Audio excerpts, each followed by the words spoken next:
बिस्मिल्लाहिर्रहमानिर्रहीम। अस्सलाम वालेकुम। मैं हूं शकील कुरेजा। आईनी तरमीम का मामला जो है बिलाखिर सिमट गया। कल रात गए इजलास चलता रहा और आज सुबह 4:15 बजे तक वो इजलास जारी रहा। तो एक मरहला जो हुकूमत का था वो तो मुकम्मल हो गया। अब इसके बाद की जो सूरत हाल है उसके ऊपर तफसील से बात करते हैं। एक ही मौजू के ऊपर बात करेंगे, तरामीम और इसके बाद अब जो कुछ होने जा रहा है। तो बहरहाल हुकूमत ने जो ये कार्रवाई डालनी थी वो डाल दी। अब सबसे इंपॉर्टेंट चीज़ जो तरमीम से पहले डिस्कस हो रही थी कि आखिर हुकूमत जो है वो नंबर कैसे पूरे करेगी, वो मामला जो है वो सेटल हो गया। कल हमने गुजारिश की थी, आपको बताएंगे। तो वो सूरत हाल ये है कि सेनेट के अंदर तो पाकिस्तान तहरीक इंसाफ का कोई एक वोट भी नहीं टूटा, क्योंकि उनकी जानिब से कोई वोट हुकूमती इत्तेहाद को नहीं दिया गया, या आप कह लें कि तरामीम के हक में कोई वोट नहीं आया। सो सेनेट जो है तहरीक इंसाफ का महफूज रहा। अब आ जाए नेशनल असम्बली के अंदर।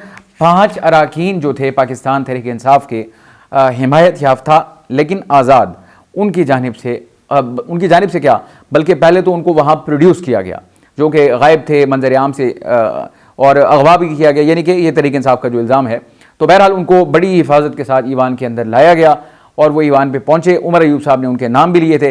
5 ऐसे अरकान हैं जिन्होंने हुकूमती तरामीम के हक में वोट दिया, और जब वो कल ईवान के अंदर आए तो वो हुकूमती बेंचेस पर बैठे। अब वो 5 लोग कौन हैं उनका आपको बता देते हैं। एक उस्मान अली साहब हैं, MNA हैं, साहिवाल से मुंतखब हुए और PTI के हिमायत याफ्ता आज़ाद उम्मीदवार थे। दूसरे ज़हूर कुरैशी साहब खानेवाल से मुंतखब हुए और वो भी PTI के हिमायत याफ्ता आज़ाद उम्मीदवार, यानी कि इनको वोट इमरान खान साहब के नाम पर मिल रहा था। औरंगज़ेब खिच्ची साहब विहाड़ी से PTI की हिमायत याफ्ता आज़ाद उम्मीदवार थे, जीते। और इसी तरह मुबारक ज़ेब ने ज़िमनी इंतखाब में यानी कि कामयाबी हासिल की, और इनके जो भाई थे वो तहरीक इंसाफ के कारकुन थे।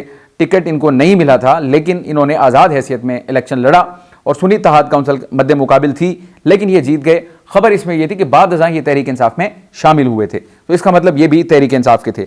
और 5वां नाम जो है वो है इलियास चौधरी साहब का। इलियास चौधरी साहब ने आम इंतखाबात में पाकिस्तान तहरीक इंसाफ की हिमायत के साथ सीट अपनी जीती गुजरात से। उसके बाद अज़ां वो काफ लीग में शामिल हो गए थे। जीते वो तहरीक इंसाफ के वोटों से, लेकिन काफ लीग में शामिल हो गए, तो यानी कि तहरीक इंसाफ के लिए वो भी लोटे ही हैं। तो ये वो 5 लोग हैं जो कि आज़ाद उनकी हैसियत, बट हिमायत याफ्ता वो तहरीक इंसाफ के थे।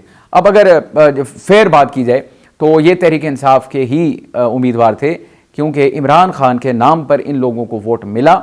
और अब पाकिस्तान तहरीक इंसाफ की नज़र में ये हैं लोटे, ये हैं गद्दार, ये हैं बेवफा, और ये वो हैं जिन्होंने इमरान खान साहब की पीठ में छुरा घोंपा। और ये तरामीम मंजूर हुई क्योंकि इमरान खान साहब और उनकी जमात इन तरामीम के हक में नहीं थी। तो इसका मतलब यह है कि जब इनके हिमायत याफ्ता इनके मुखालिफ के हक में वोट डालेंगे तो फिर तहरीक इंसाफ इनको गद्दार ही तस्वुर करेगी। इसके बाद आज तहरीक इंसाफ की जानिब से इनके हवाले से ऐलान भी कर दिया गया। सबसे बड़ा ऐलान वो तो है गंडापुर साहब का। आज उन्होंने KP असम्बली में खिताब किया, बड़ा धुआंधार, और उसके अंदर उन्होंने वाज़ेह तौर पर कहा वो तमाम लोग यानी कि तहरीक इंसाफ के जो हिमायत याफ्ता या तहरीक इंसाफ वाले जिन्होंने इन तरामीम के हक में वोट दिया या नहीं दिया, लेकिन जिन लोगों ने नहीं दिया और वो उनकी सफ़ में खड़े हुए, यानी कि जिसके बारे में कहा जा रहा है कि कुछ कोटा जो था वो रिज़र्व में रखा गया था, यानी कि लापता लोगों वाला कोटा जो मंजर आम पे तो नहीं लाया गया, बट उनको हुकूमत ने for the safe side reserve में रखा हुआ था, यानी कि करीब ही होंगे। अगर कोई ऊपर नीचे होता है तो तरामीम तो उन्होंने हर सूरत करनी थी। अब तहरीक इंसाफ की मुराद ये है कि जो गायब हो गए थे उन सब को हम आज आइडेंटिफाई करेंगे और उनको नहीं छोड़ेंगे। इमरान खान साहब का यही मौक़िफ़ था। आपको याद है जब सिंध हाउस वाला मामला हुआ या जो लोटे बने, तो इमरान खान साहब ने कहा था कि लोग इनका सोशल बाइकआउट करें, इनकी शादियों में शिरकत ना करें, इनको रिश्ते ना दें।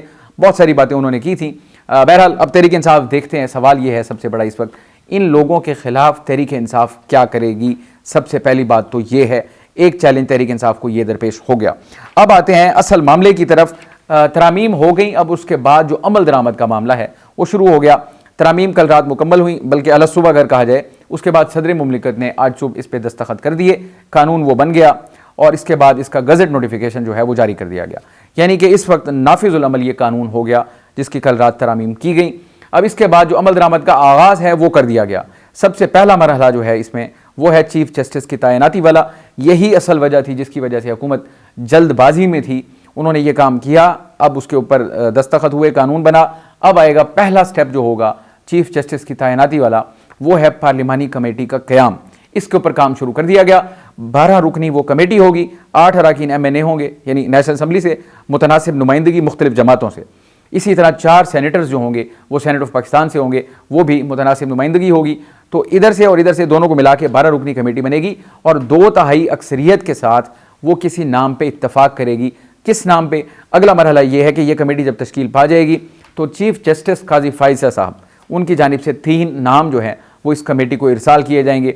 कल रात 12 बजे तक का डेडलाइन है, यानी कि कल सुबह उम्मीद है यही कि आने वाली सुबह जो है इसमें काजी साहब की तरफ से वो 3 नाम आ जाएंगे। उसके ऊपर बहस की ज़रूरत नहीं है क्योंकि वो 3 सीनियर मोस्ट जो हैं मंसूर अली शाह साहब हैं, मुनीब अख्तर साहब हैं और याह्या अफरीदी साहब हैं। ये 3 नाम आएंगे, इनके ऊपर कमेटी गौर व खौज करेगी। जिस नतीजे पर वो पहुँचेगी 2/3 अक्सरियत के साथ, 2/3 अक्सरियत का मतलब ये है कि फिर 12 में से 8 अरकान का इत्तफाक होना उस पर ज़रूरी है। और जब वो इत्तफाक होगा तो वो नाम फिर भेजा जाएगा प्राइम मिनिस्टर को और फिर प्राइम मिनिस्टर की जानिब से वो इरसाल किया जाएगा सदर मुमलिकत को। इस तरह चीफ जस्टिस ऑफ पाकिस्तान की तैनाती हो जाएगी। बारीक नुक्ता इसमें क्या है? बारीक नुक्ता तरमीम के अंदर यह है कि अगर जिस नाम को कमेटी ने फाइनल किया, आगे भेजा, अगर वो जज साहब इनकार कर देते हैं तो फिर जो लिस्ट है सीनियरिटी की उसमें जो नेक्स्ट होंगे उनके नाम को ज़ेरे गौर लाया जाएगा। तो इसका मतलब ये है कि जो ये कानून बनाने वाले हैं उनके जहन में ये चीज़ मौजूद थी कि कोई जज इनकार भी कर सकता है। अब इनकार से मुराद ये है कि अगर याह्या अफरीदी साहब की तरफ हुकूमत जाती है या पार्लिमानी कमेटी जाती है, अगर ऐसा होता है और अगर वो इनकार करते हैं तो आगे दरवाज़ा बंद नहीं है आइन के अंदर, यानी इस तरमीम के अंदर कि अब क्या करना है। उन्होंने तो इनकार कर दिया, वो विंडो उन्होंने ओपन रखी है कि नेक्स्ट सीनियर मोस्ट जो होगा उसका नाम ज़ेरे गौर आएगा, वो हैं जस्टिस अमीरुद्दीन खान साहब। बहरहाल अब ये कमेटी में मामला आएगा, कल की ही बात है, अमल दरामद का आगाज़ हो गया। हैरान कुन बात उसमें यह है जो कमेटी की तश्कील का अमल है वो शुरू हो चुका, उसमें नुमाइंदगी जो है वो दी जा रही है। नून लीग की तरफ से नाम आ गए, एहसन इकबाल साहब हैं, ख्वाजा आसिफ साहब हैं, शाइस्ता परवेज़ मलिक साहिबा, ये 3 MNAs हैं नेशनल असम्बली से। पीपल्स पार्टी ने नवीद कमर साहब, राजा परवेज़ अशरफ साहब उनको नामजद कर दिया। इसी तरह JUI की जानिब से सेनेटर कामरान साहब हैं, कामरान मुर्तज़ा, उनको सेनेट से यानी कि नामजद कर दिया गया है। नेशनल असम्बली वाली खबर बहरहाल आना बाकी है। हैरान कुन खबर क्या है, मैंने गुजारिश की, वो है तहरीक इंसाफ की जानिब से। अब उनका एक अमल जो है मैं उसको मस्बत भी देख रहा हूँ, मनफी भी देख रहा हूँ। अमल उनका ये है कि उन्होंने भी नाम तजवीज़ किए हैं नेशनल असम्बली से। बैरिस्टर गौहर साहब जो कि इस वक्त चेयरमैन है तहरीक इंसाफ के, वो इस कमेटी में आएंगे, यानी कि नामजद किया गया उनको। और सेनेट से आएंगे बैरिस्टर अली जफ़र साहब, उनको भी नामजद किया गया है। अब मैंने कहा मस्बत और मनफी। मस्बत क्या है? मस्बत यह है कि वो एक पॉलिटिकल अमल है जो भी जैसा भी तमाम तरह इख्तलाफात के बावजूद वो इसका हिस्सा बन रहे हैं, तो मैं इसको मस्बत यानी कि उसमें देखता हूँ। अगर आप एलियनेट हो जाते हैं, अलग हो जाते हैं, बिल्कुल आइसोलेट हो जाते हैं, तो फिर आप सिस्टम का हिस्सा नहीं रहते। अगर वो इस सिस्टम में शामिल हो रहे हैं तो ये मस्बत बात है। अब मनफी पहलू इसका क्या है? वो तरामीम को कबूल ही नहीं कर रहे, उनको गैर कानूनी भी कह रहे हैं, उनको चैलेंज करने का ऐलान भी कर रहे हैं। तो ये दोनों पैरेलल चीज़ें चल रही हैं। कमेटी का हिस्सा भी बहरहाल इसमें कोई उनका विजडम होगा, वो आने वाले दिनों में पता चलेगा कि उनकी वाज़ेह पॉलिसी है क्या। एक तरफ वो इसके खिलाफ तहरीक चलाने का ऐलान कर रहे हैं। ये जो आइनी तरामीम हुई, अब इसमें 2 फरीक बन गए हैं वाज़ेह तौर पर। एक फरीक है वो जिन्होंने आइन की तरमीम की, यानी कि उसमें हुकूमत, पीपल्स पार्टी, JUI, ये बिलखुसूस हुकूमती इत्तेहाद पूरा। और दूसरी साइड जो है वो अगर ईवान की बात की जाए वो है तहरीक इंसाफ जो कि मुखालफत में खड़ी है। लेकिन मुखालफत के अंदर 3 फरीक हैं। एक तहरीक इंसाफ है जो कि पॉलिटिकल पार्टी है, ईवान के अंदर मौजूद है, बड़ी अपोजिशन है और एक्चुअली असल अपोजिशन। दूसरे नंबर के ऊपर वकला बरादरी जो कि इस वक्त बड़ी, यानी कि उन्होंने ऐलानात भी कर दिए हैं आज तहरीक के। अली अहमद कुर्द साहब, वकला एक्शन कमेटी, उन्होंने आज ऐलान कर दिया कि वो किसी सूरत मंसूर अली शाह साहब के अलावा किसी को बतौर चीफ जस्टिस कबूल नहीं करेंगे और अगर ऐसा अमल होता है तो वो तहरीक चलाएंगे, वकला तहरीक शुरू होगी, ये उनका ऐलान हो गया। यही बात हामिद खान साहब ने आज की और उन्होंने भी यही कहा कि हम इन तरामीम को कबूल नहीं करेंगे। जस्टिस मंसूर अली शाह साहब जो हैं वो आने वाले चीफ जस्टिस हैं और अगर उनके अलावा किसी को बनाया जाता है तो फिर हम तहरीक शुरू करेंगे। उसके अलावा आप आ जाएँ सलमान अकरम राजा साहब, सेक्रेटरी जनरल हैं, वकील हैं, बैरिस्टर, उन्होंने भी ऐलान कर दिया कि इन तरामीम को किसी सूरत कबूल नहीं किया जाएगा और हम इनके खिलाफ तहरीक शुरू करेंगे। तो यानी एक तरफ हो गए आपकी तहरीक इंसाफ, मुखालफत में तहरीक का ऐलान, सड़कों पर आने का ऐलान। गंडापुर साहब ने भी ऐलान किया, वाज़ेह तौर पर कहा कि हम इनको मुस्तरद करते हैं और हम इनके खिलाफ बाहर निकलेंगे, सड़कों पे आएंगे, इनको रिवर्स करवाएंगे, जब भी उनको हुकूमत मिलेगी वो इनको ख़त्म करके बेहतर तरामीम करेंगे। सो वो भी मुखालफत कर रहे हैं। सलमान अकरम राजा साहब, हामिद खान साहब, अली अहमद कुर्द साहब, ये तो 2 फरीक हो गए, यानी वकला हो गए और तहरीक इंसाफ हो गई। तीसरा और अहम तरीन फरीक है वो मोअज़्ज़िज़ जज साहिबान खुद हैं, क्योंकि जो सूरत हाल है वो मेरा ख्याल है कोई चीज़ ढकी छुपी नहीं है। सुप्रीम कोर्ट के अंदर जो सूरत हाल है 8 जजेस वाली, जो कुछ उनके बारे में कहा जा रहा है, तो ऑब्वियसली वो आगाह हैं, इनके ऊपर आज मुख्तलिफ केसेस की समाअत के दौरान मंसूर अली शाह साहब ने भी लबकुशाई की और इसी तरह जस्टिस आयशा मलिक साहिबा उन्होंने भी आईनी तरामीम के ऊपर लाइटर नोट पे लबकुशाई की, मुस्कुराते हुए।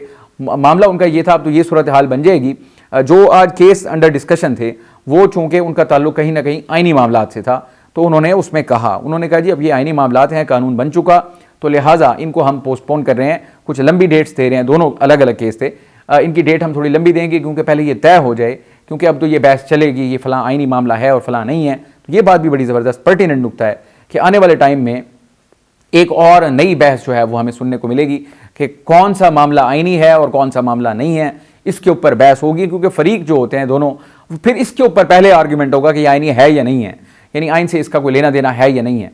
तो आज वो मोअज़्ज़िज़ जज साहिबान ने इसके ऊपर मुस्कुराते हुए ये लबकुशाई तो कर दी।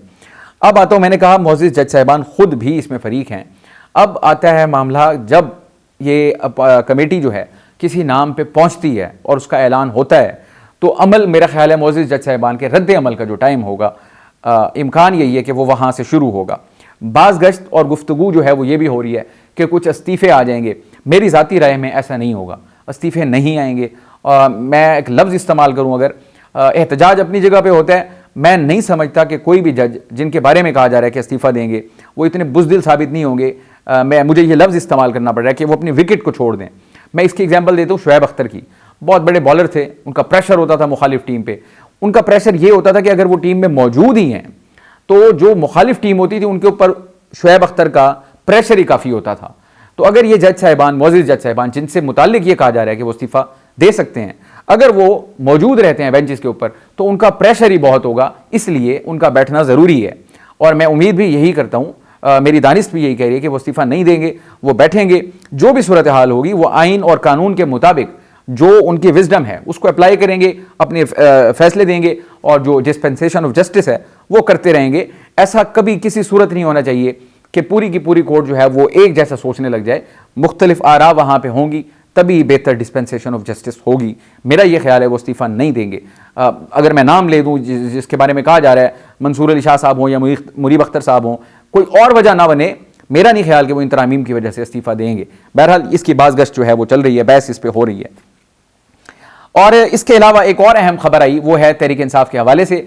अडियाला जेल के अंदर जो मुलाकातें थीं, आपको याद है 4 अक्टूबर से लेकर 18 अक्टूबर तक पाबंदी लगा दी गई थी और वो पाबंदी फिर उसमें 2 दिन की तौसीह की गई। उस तौसीह के बाद बीच में इमरान खान साहब की ये कल मुलाकात हुई और उस मुलाकात के बाद आज जो खबर आई, अब गैर मुअय्यना मुद्दत तक के लिए जेल में कैद, यानी अडियाला जेल में, चाहे वो पॉलिटिकल प्रिजनर्स हैं या नॉन पॉलिटिकल हैं, उन सब की जो मुलाकातें हैं उनके ऊपर पाबंदी आयद कर दी गई है। इसका मतलब ये हुआ कि इमरान खान साहब के साथ जो मुलाकातों का रास्ता था उसको बंद कर दिया गया।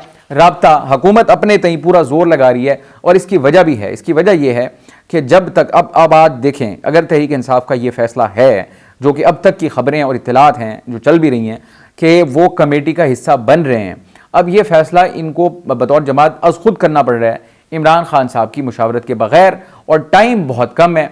टाइम कम होने से मुराद क्या है, अब कल के दिन में कमेटी फाइनल होनी है, जजेस के नाम आने हैं, उसके ऊपर यानी गौर खौज शुरू होगा और फैसला होना है।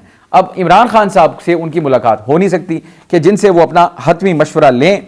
इमरान खान साहब से मुलाकात का ये दरवाज़ा हुकूमत ने इसी वजह से बंद किया कि इमरान खान साहब से ना इनकी मुलाकात होगी और ना इनको मशवरा मिलेगा, तो लिहाजा इनको हॉस्टेज बना लिया है। हॉस्टेज से मुराद मुलाकात की हद तक, अब हॉस्टेज बनाकर वो इनसे ये वाले फैसले करवा रहे हैं।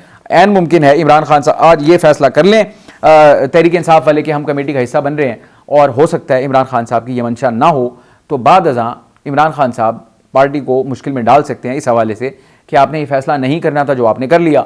पार्टी के ऊपर ऑलरेडी बड़ा प्रेशर है, बिलखुसूस इमरान खान साहब का। इमरान खान साहब की तवक्कुआत वो पूरी कर रहे हैं या नहीं कर रहे, ये आपको सारी सूरत हाल मालूम है। जो कल मुलाकात हुई थी, जो उसके बाद खबर आई, कल से मुराद परसों जो खबर आई कि इमरान खान साहब ने 20 मिनट कम अज़ कम अपने हाल व अहवाल बताया, और वो नाला भी थे पार्टी के साथ कि जो जो प्लान उन्होंने दिया उसके ऊपर पार्टी ने अमल नहीं किया। और उनका ये खदशा भी है कि अगर आप इसी तरह चलते रहे तो मुझे तो नहीं लगता कि मैं जेल से बाहर आ सकता हूँ या आप मुझे जेल से बाहर निकलवा सकते हैं। आज सुप्रीम कोर्ट से पाकिस्तान से तहरीक इंसाफ के लिए एक और बुरी खबर आई, मैं उसको बुरी खबर ही कहूँगा। आगे जज साहब थे काजी फाइज ईसा साहब, और फैसला था जो इनका इंट्रा पार्टी इंतखाबात की जहाँ सुप्रीम कोर्ट में अपील थी, जो कि 3 रुकनी बेंच ने इनको बल्ले के निशान से महरूम किया था, जिसके नतीजे में वो महरूम हुए बल्ले के निशान से, यानी कि इनके इंट्रा पार्टी इंतखाबात को कल अदम करार दिया गया था, उसके ऊपर इनकी नज़र सानी अपील थी। उस नज़र सानी अपील को काजी साहब ने खारिज कर दिया। वहाँ कुछ सख्त जुमलों का तबादला भी हुआ हामिद खान साहब की जानिब से काजी फैसल साहब के साथ। उन्होंने कहा जी हम इस बेंच के सामने दलाइल नहीं देना चाहते और हम चाहते हैं कि इसके लिए लार्जर बेंच बनाया जाए।